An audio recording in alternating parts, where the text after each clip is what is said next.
Hello friends, welcome to my channel Subharino. My name is Subharino. Today's topic is sea. Sea is the salty water between land and ocean. Sea is smaller than ocean. Example of sea is Arabian Sea, Mediterranean Sea. Sea is the home of marine creatures like octopus, starfish, shark. In some countries, people distil sea water and get fresh water.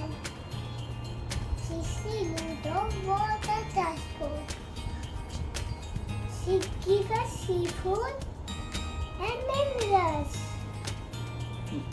Sea helps to balance water cycle, nitrogen cycle, carbon cycle on the earth.